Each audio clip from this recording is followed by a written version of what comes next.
Salam alaikum. On va commencer la correction d'examen national du baccalauréat de la session normale de l'année 2017 des filières sciences économiques et sciences de la gestion comptable. On va corriger l'exercice 3. C'est un exercice compté sur 8,5 points. On voit que cet exercice est un exercice d'étude de fonction. Il est composé de deux parties. Dans la première partie, on a 2 questions. La deuxième partie, on a 3 questions. Commençons tout d'abord à la première partie. On va considérer la fonction g de x, c2 moins 2 sur x plus ln2. Le domaine de définition de la fonction g, c'est l'intervalle ouvert 0 plus l'infini. Dans la première question, il est demandé de calculer la dérivée de la fonction g. On a la fonction g est une fonction dérivable sur l'intervalle ouvert 0 plus l'infini. Donc, on peut calculer la dérivée de g. Alors, g' de x, c'est la dérivée de la fonction 2 moins 2 sur x plus ln de x. Or, on sait que la dérivée de la somme, c'est la somme des dérivées, c'est-à-dire on a la dérivée de 2 plus moins la dérivée de la fonction moins 2 sur x plus la dérivée de la fonction ln de x. La dérivée d'une constante égale à 0 et on sait qu'on peut faire sortir moins 2 de la dérivée. On obtient c'est moins 2 fois la dérivée de la fonction 1 sur x. Et la dérivée de la fonction ln de x, c'est 1 sur x. Or, la dérivée de la fonction 1 sur x, c'est moins 1 sur x au carré. On a 2 signes moins, c'est plus. On a moins 2 fois moins 1, c'est 2 sur x au carré plus 1 sur x, d'où la dérivée de la fonction g, c'est 2 sur x carré plus 1 sur x. Dans la deuxième partie de la question 1, on doit déduire que la fonction g est croissante sur l'intervalle ouvert 0 plus l'infini. On a la dérivée de la fonction g de x qu'on a calculée précédemment, c'est 2 sur x au carré plus 1 sur x, quel que soit x qui appartient à l'intervalle ouvert 0 plus l'infini. Or, 2 sur x au carré est supérieur strictement à 0 et 1 sur x est supérieur strictement à 0, quel que soit x, un nombre réel strictement positif. Alors, si je fais la somme, j'obtiens que 2 sur x au carré plus 1 sur x est supérieur strictement à 0, quel que soit x qui appartient à l'intervalle ouvert 0 plus l'infini. Et cette fonction n'est que la dérivée de la fonction g. D'où on obtient que la dérivée de la fonction g est strictement positive, quel que soit x qui appartient à l'intervalle ouvert 0 plus l'infini. D'où la fonction g est croissante sur l'intervalle ouvert 0 plus l'infini. Et pour la question de A, il est demandé de calculer l'image de 1 par g. Alors, je rappelle que la fonction g de x, c'est 2 moins 2 sur x plus ln de x. Alors, si je veux calculer la valeur de g de 1, je vais remplacer x par 1, c'est-à-dire g2 moins 2. Alors, dans la valeur de x, je vais mettre 1. Plus, et ici, je vais mettre 1. Or, je sais que la valeur de ln de 1, c'est 0. Il me reste 2 moins 2 qui est égal à 0, d'où g de 1 est égal à 0. Dans la deuxième partie de la question 2, on doit dresser le tableau de variation de la fonction g, mais le calcul des limites en 0 et en plus l'infini n'est pas demandé. Alors c'est inutile de calculer la limite quand x tend vers 0 de g de x et la limite quand x tend vers plus l'infini de g de x. Le domaine de définition de g, c'est 0 plus l'infini. Alors x appartient à l'intervalle ouvert 0 plus l'infini. Avec la valeur de 0, elle est exclue. Donc, dans le tableau, je vais exclure la valeur de 0. Et j'ai déjà calculé la dérivée de x. J'ai trouvé que la dérivée, elle est supérieure à 0, quel que soit x qui appartient à d de g. C'est-à-dire, ici, j'ai une valeur positive de la dérivée de g et ici, j'ai une valeur positive. Et dans la question précédente, j'ai calculé la valeur de 1 et j'ai trouvé que l'image de 1 par g est nulle. Donc ici j'ai 1, alors la valeur de 1 est nulle. Dans la question 1, j'ai trouvé que la fonction est croissante. Ceci signifie que la fonction g est croissante et on obtient le tableau de variation. Alors ici c'est mentionné que c'est inutile de calculer la limite. Alors je ne vais rien mettre dans la valeur de 0 et dans la valeur de plus l'infini parce que ceci n'est pas demandé. Dans la question 2b, on déduit le signe de la fonction g sur un des intervalles 0, 1 et 1 plus l'infini. Commençons par l'intervalle ouvert 0, 1. On a x appartient à l'intervalle 0, 1. Donc, x est inférieur ou égal à 1. Et on a la fonction g est une fonction croissante sur 0 plus l'infini, en particulier sur l'intervalle 0, 1. Et je vais faire le rappel suivant. Alors, on dit qu'une fonction g est croissante sur un intervalle i. Alors, l'intervalle i désigne l'ensemble de définitions. Si et seulement si je prends deux éléments de i, tels que x1 est inférieur à x2, alors l'image de x1 par g est inférieure à l'image de x2 par g. Et on va appliquer cette définition. En utilisant cette définition, comme x est inférieur ou égal à 1, alors g de x est inférieur ou égal à g de 1. Et on a déjà calculé dans la question de A que la valeur de g de 1 égale à 0. Donc, g de x est inférieur ou égal à 0. Ceci, quel que soit x qui appartient à l'intervalle ouvert 0, 1. Ceci signifie que la fonction g est négative sur l'intervalle 0, 1. On passe à l'intervalle 1 plus l'infini. Alors, on a x qui appartient à l'intervalle 1 plus l'infini. X est supérieur ou égal à 1 et la fonction g est croissante sur l'intervalle 0 plus l'infini, en particulier sur l'intervalle 1 plus l'infini.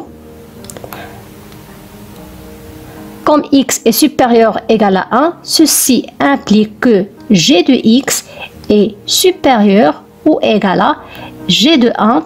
Or, la valeur de g de 1, c'est 0, d'où g de x est supérieur ou égal à 0 ceci, quel que soit x qui appartient à l'intervalle 1 plus l'infini.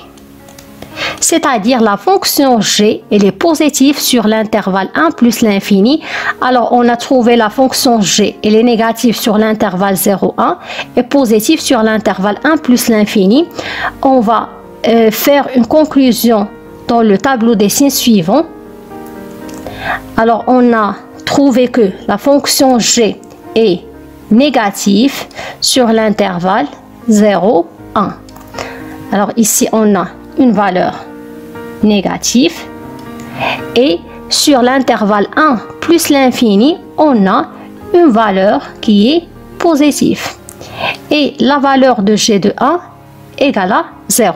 On est arrivé à la deuxième partie et on va considérer la fonction f de x, c'est x moins 1 plus x moins 2 fois ln de x.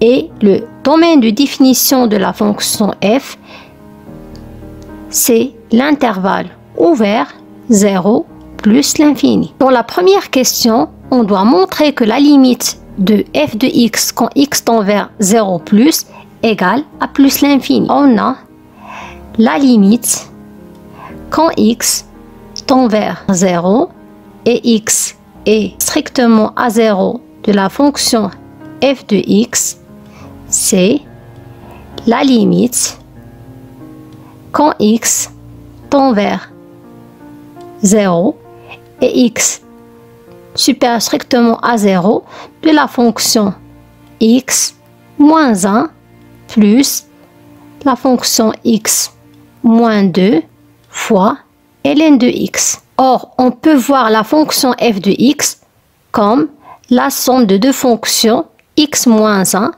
et la deuxième fonction c'est x moins 2 fois ln de x. Et je rappelle que la limite de la somme de f de x plus g de x, c'est la limite de f de x plus la limite de g de x. On va utiliser cette propriété de la limite et on obtient c'est la limite quand x tend vers, alors x tend vers 0 et x supérieur strictement à 0, ceci signifie que x tend vers 0 plus de la fonction x moins 1 plus la limite quand x tend vers 0 plus de la fonction x moins 2 fois ln de x, comme la limite quand x tend vers 0 plus de la fonction x moins 1 égale à moins 1. Alors en remplaçant la valeur de x par 0, j'obtiens 0 moins 1, c'est moins 1. Il me reste cette limite. Or, j'ai une deuxième propriété de la limite, c'est que la limite du produit, c'est le produit des limites. Et je vais utiliser cette propriété pour calculer la limite quand x tend vers 0 plus de la fonction x moins 2 fois ln de x égale à la limite quand x tend vers 0 plus de la fonction x moins 2 fois la limite quand x tend vers 0 plus de la fonction ln de x. Or, la limite quand x tend vers moins 2 égale à moins 2 et la limite quand x tend vers 0 plus de ln de x, c'est moins l'infini. Alors, on a deux signes moins, c'est plus l'infini. D'où j'ai obtenu la valeur de cette limite, c'est moins 1 et la valeur de cette limite, c'est plus l'infini. Alors, on sait que n plus l'infini égale à plus l'infini. D'où moins 1 plus l'infini, c'est plus l'infini. D'où la limite quand x tend vers 0 plus de la fonction f de x égale à plus l'infini. On passe à la deuxième question. Il faut calculer la limite de f de x quand x tend vers plus l'infini égale à plus l'infini. on a la limite quand x tend vers plus l'infini de la fonction f de x, c'est la limite quand x tend vers plus l'infini de la fonction. Alors, on a la fonction f de x, c'est x moins 1 plus x moins 2 fois ln de x. Alors, par la même propriété qu'on a utilisée dans la question précédente, la limite de la somme, c'est la somme des limites. C'est-à-dire, j'ai la limite quand x tend vers plus l'infini. Alors, si je considère ceci, c'est la première fonction et ceci, c'est la deuxième, j'obtiens, c'est la limite quand x tend vers plus l'infini de la fonction x moins 1 plus la limite de x moins 2 fois ln de x quand x tend vers plus l'infini. Comme la limite quand x tend vers plus l'infini de x moins 1, c'est plus l'infini plus une valeur réelle, c'est plus l'infini. Il nous reste de calculer cette limite. La limite quand x tend vers plus l'infini du produit de x moins 2 fois ln de x. Or, d'après la propriété des limites, on sait que la limite de produit de deux fonctions, c'est le produit des limites. On obtient que la limite quand x tend vers plus l'infini de x moins 2 fois ln de x, c'est la limite quand x tend vers plus l'infini de x moins 2 fois la limite quand x tend vers plus l'infini de ln de x. Or, cette limite, c'est plus l'infini plus une valeur réelle, c'est plus l'infini. Et la limite de ln de x quand x tend vers plus l'infini, c'est plus l'infini. D'où égale à plus l'infini. Et on a déjà calculé la limite quand x tend vers plus l'infini de x moins 1, c'est plus l'infini. Et la limite de x moins 2 fois ln de x, c'est plus l'infini. Alors, plus l'infini plus l'infini, c'est plus l'infini. D'où la limite quand x tend vers plus l'infini de la fonction f de x, c'est plus l'infini. Et on passe à la question 3a. On doit montrer que la dérivée de la fonction f est égale à la fonction g de x, quel que soit x, qui appartient à l'intervalle ouvert 0 plus l'infini. Alors, on a la dérivée de la fonction f, c'est la dérivée de x moins 1 plus x moins 2 fois ln de x égale à la dérivée de x plus la dérivée de moins 1 plus la dérivée du produit de x moins 2 fois ln de x.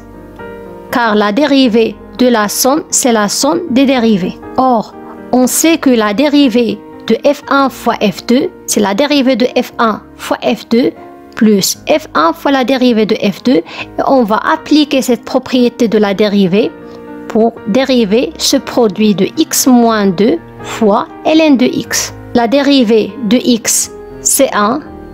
La dérivée d'une constante, c'est 0 plus.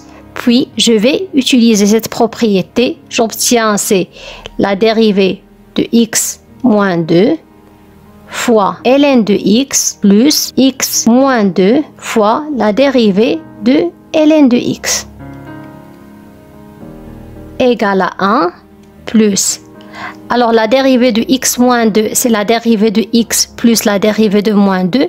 La dérivée de x, c'est 1 et la dérivée de moins 2, c'est 0. Il me reste 1 fois ln de x plus, ici j'ai x moins 2 et la dérivée de ln de x, c'est 1 sur x. Donc, ceci égale à 1 plus ln de x et je vais développer ceci. J'obtiens x fois 1 sur x, c'est 1. Et moins 2 fois 1 sur x, c'est moins 2 sur x.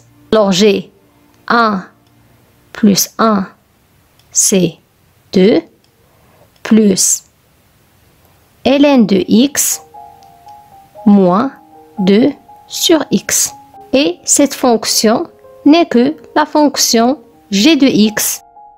Donc, la dérivée de la fonction f de x, c'est la fonction g de x, quel que soit x qui appartient à l'intervalle ouvert 0 plus l'infini. Et pour la question B, calculer l'image de 1 par la fonction f.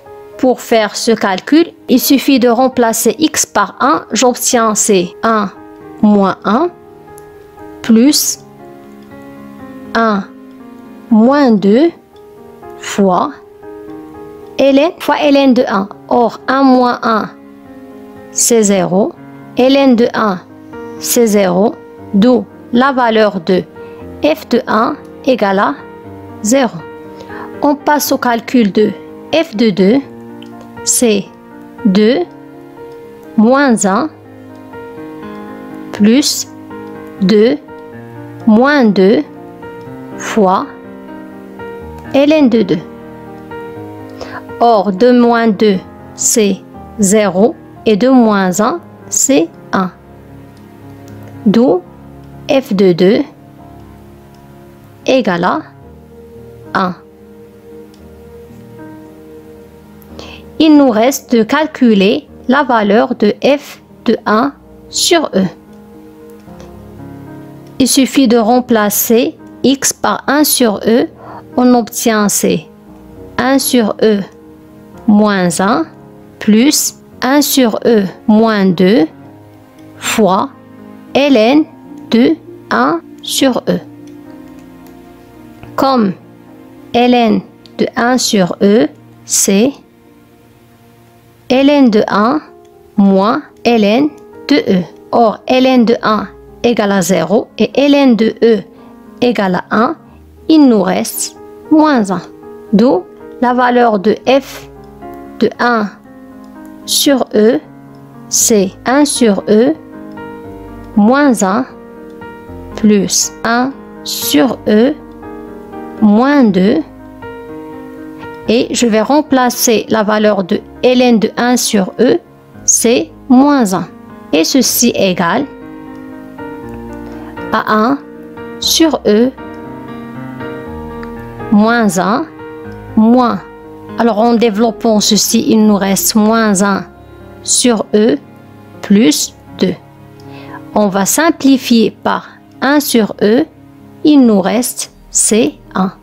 D'où f de 1 sur e égale à 1. Et on passe à la deuxième partie de la question B. On doit dresser le tableau de variation de la fonction f sur l'intervalle 0 plus l'infini. Or, on a x, il appartient à l'intervalle 0 plus l'infini, c'est-à-dire 0, elle est exclue. On a calculé trois valeurs. La première valeur, c'est f de 1 égale à 0 et la valeur de f de 2 égale à 1 et la valeur de f de 1 sur e égale à 1. On a déjà calculé dans la première question la limite quand x tend vers 0 plus de la fonction f de x, c'est plus l'infini. Et la limite quand x tend vers plus l'infini de la fonction f de x, c'est plus l'infini. Et on a une remarque qui est très importante. Comme on a calculé la dérivée de f et on a trouvé que f' de x égale à g de x sur l'intervalle ouvert 0 plus l'infini. Donc, le signe de f' de x est le même que le signe de g de x. Et on a trouvé dans la première partie le signe de la fonction g de x et on va l'utiliser dans cette question. Commençons tout d'abord par les valeurs de x. On a x appartient à l'intervalle 0 plus l'infini. L'intervalle est ouvert en 0. J'ai exclu la valeur de 0. On a trouvé que la valeur de 1 elle est nulle. Donc, il va s'annuler en 1. Et dans la première partie, on a dit que la fonction g elle est négative sur l'intervalle 0, 1. Alors ici, on a une valeur négative. Comme la fonction g elle est positif sur l'intervalle 1 plus l'infini, alors la fonction f' de x est aussi positive sur l'intervalle 1 plus l'infini. On a calculé précédemment la valeur de f de 1 sur e égale à 1. On a aussi calculé la valeur de f de 2 et on a trouvé que la valeur de f de 2 c'est aussi égal à 1. On a calculé la limite quand x tend vers 0 plus dans la première question. On a trouvé que la limite égale à plus l'infini quand x tend vers 0 plus. Et la limite de f de x quand x tend vers plus l'infini égale à plus l'infini. Comme la dérivée de f est négative sur l'intervalle 0, 1, alors la fonction f elle est décroissante sur l'intervalle 0, 1 et croissante sur l'intervalle 1 plus l'infini. Et on a déjà calculé la valeur de égale à 0. D'où on obtient le tableau de variation de la fonction f en utilisant les réponses des questions précédentes. On passe à la question C. En utilisant le tableau de variation, déterminer l'image de l'intervalle 1 sur e 2 par la fonction f. C'est-à-dire, il faut trouver f de l'intervalle 1 sur e 2. Alors, par le tableau de variation, on voit que sur l'intervalle 1 sur e 2, la fonction f n'est pas monotone parce que dans l'intervalle 1 sur e 1, on voit que la fonction elle est décroissante, mais dans l'intervalle 1, 2, elle est croissante. Alors, on va voir l'intervalle 1 sur e 2 comme la réunion du premier intervalle, c'est 1 sur e 1, union, le deuxième intervalle, c'est 1, 2. Commençons tout d'abord par voir l'image du premier intervalle 1 sur e 1. Alors, d'après le tableau de variation, on voit que sur l'intervalle 1 sur e 1, la fonction f, elle est décroissante. Et je vais faire le rappel suivant. Alors, si une fonction elle est décroissante sur un intervalle AB, alors l'image de l'intervalle AB, c'est f de B, f de A. En passant à l'image, on inverse les bornes. Alors, on commence en premier temps par f de B, puis f de A. Donc, comme la fonction f elle est décroissante sur l'intervalle 1 sur e 1, alors l'image de cet intervalle, c'est, on va commencer en premier temps par f de 1, puis f de 1 sur e. Or, on a déjà calculé précédemment la valeur de f de 1, c'est 0, et la valeur de f de 1 sur e, c'est 1. D'où l'image de l'intervalle 1 sur e 1, c'est l'intervalle fermé 0, 1.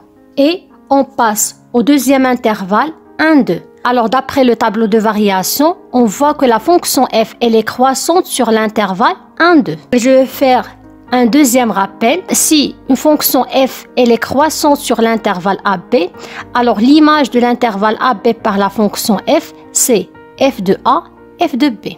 F, elle est croissante sur l'intervalle 1, 2. Alors, f de l'intervalle 1, 2, c'est l'intervalle f de 1, f de 2. Or, on a déjà calculé la valeur de f de 1, c'est 0. La valeur de f de 2, c'est 1. D'où l'image de l'intervalle fermé 1, 2 par la fonction f, c'est l'intervalle fermé 0, 1. Et on a cette propriété. Alors, si on a deux ensembles non vides, alors f de A union B, c'est f de A union f de B. Or, l'intervalle 1 sur e 2, c'est la réunion de l'intervalle 1 sur e 1 union l'intervalle 1, 2. Alors, f de l'intervalle 1 sur e 2 égale à f de la réunion de le premier intervalle, c'est 1 sur e 1 union 1, 2. Et on va utiliser cette propriété. On obtient c'est f de l'intervalle 1 sur e 1 union f de l'intervalle 1, 2. Or, on a calculé l'image de l'intervalle 1 sur e 1, c'est l'intervalle 0, 1. Et l'image de l'intervalle 2, c'est l'intervalle 0, 1. Et on sait que la réunion du même intervalle, c'est lui-même, c'est-à-dire c'est l'intervalle fermé 0, 1, d'où l'image de l'intervalle 1 sur E, 2, c'est l'intervalle fermé 0, 1 et à bientôt.